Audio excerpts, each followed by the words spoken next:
You know, I've kind of been, I've been through the extreme, you know. I started out as a Republican, then I became a Democrat in '72 while in the military. Became a McGovern Democrat. And in my free time after work on the base, I used to go, when McGovern was running for president, I used to go and door to door, and I discovered that the Northern California Democratic Party was not supporting McGovern. They weren't doing anything to help him. There were very few people. The power structure of the apparatus of the Democratic Party didn't like McGovern. He was too radical. And I began to learn about how politics works. But then I got out of the Air Force and I was going to college. And Jimmy Carter, this unknown governor peanut farmer from Georgia, came to my school in Orlando, Florida, took off his jacket, rolled up his sleeves, talked about the arms race is a disgrace to the human race. I thought, oh my God, this guy's incredible. So I started volunteering for him. And then he built this huge Trident nuclear submarine base in St. Mary's, Georgia while he was president. And in his last 2 years, he began slashing social spending to build up the military. And it wasn't until years later when I read Holly Sklar's great book called Trilateralism that I began to understand what happened.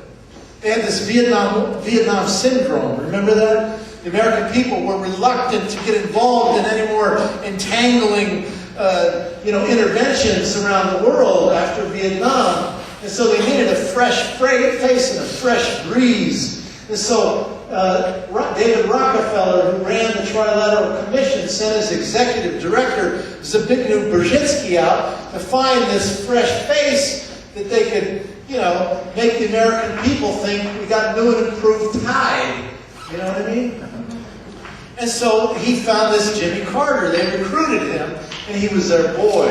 And of course, you know the story. From there, Brzezinski went on to become National Security Advisor. He was in charge of the whole program to arm the Taliban in Afghanistan, to help them fight, throw the Soviet Union out of Afghanistan.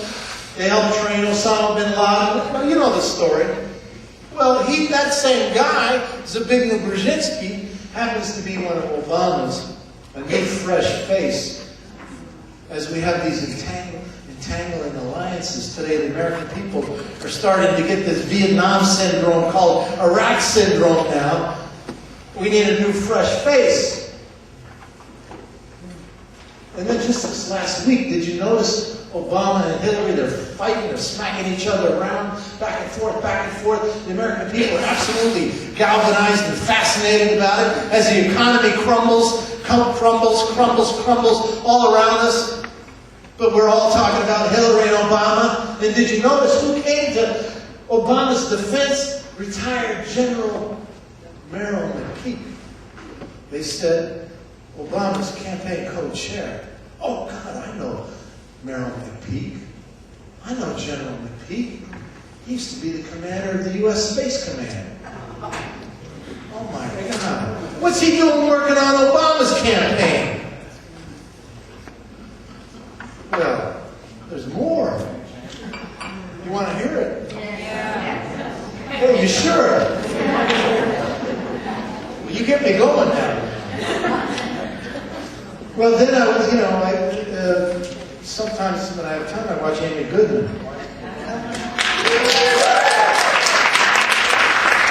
And she's interviewing the journalist Alan Marin. And they're talking about Obama.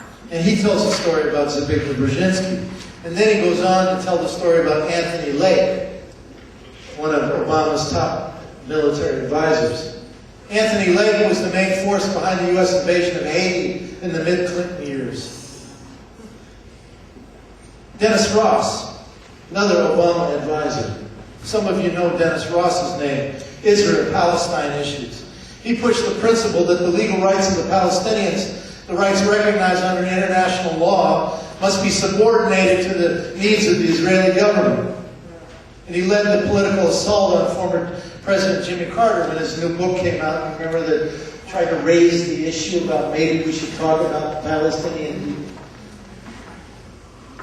And then there's Sarah Sewall, another one of Obama's advisors. She wrote the introduction to General Petraeus. You know what General Petraeus is? The guy in charge of the occupation of Iraq. She wrote the introduction to his counterinsurgency handbook, the handbook that is now being used worldwide by U.S. troops in various killing operations. And it goes on and on and on.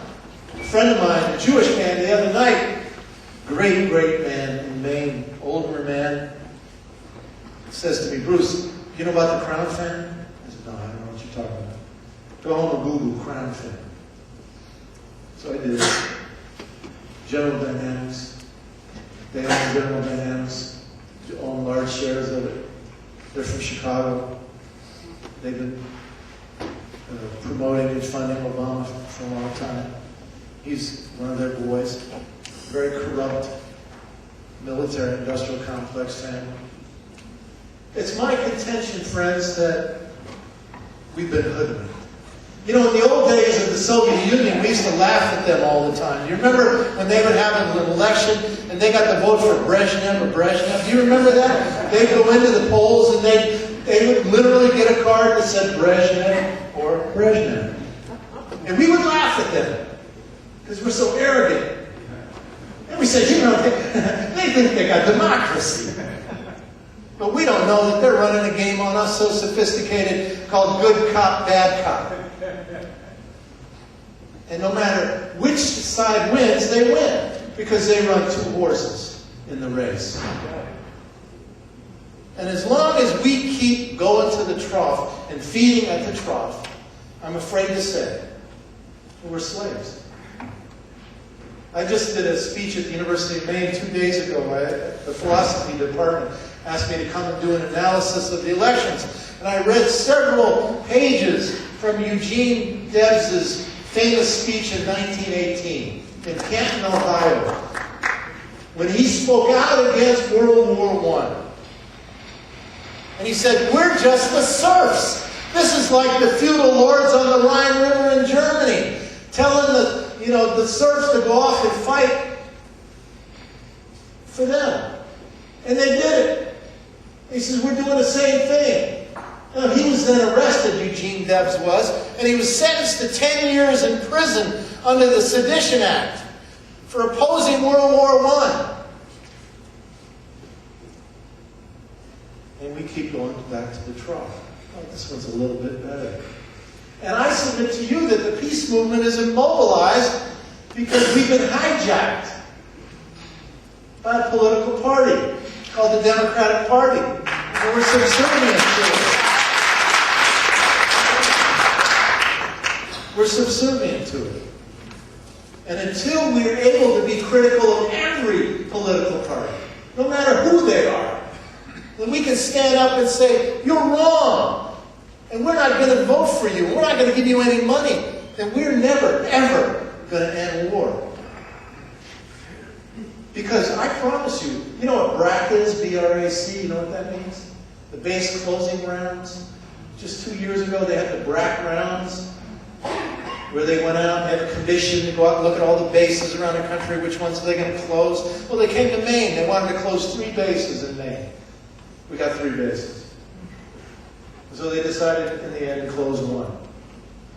But you should have seen in the state, the Democrats and the Republicans joined at the hip, on their bended knees, begging the Pentagon, please don't close our bases. Please. Now these are the same Democrats that tell us they're opposed to the occupation of Iraq. Our Congressman Tom Allen from Portland, the good liberal. I'm 4 square against the occupation of Iraq, but he's voted every time to fund the occupation of Iraq and build the permanent bases that he says he's opposed to. And so we go to his office and we sit in his office and we read the names and we're arrested and taken to jail. And he still keeps voting for the money. But now he's running for the Senate against Susan Collins, the Republican in Maine, and declaring himself an anti-war hero. Move On has organized $300,000 worth of donations for him, saying he's an anti-war hero for funding the occupation of Iraq. That's what I call subservience to the Democratic Party. We'll never get anywhere because They don't have to listen to us or take us seriously because they know we're always coming home. We're slaves.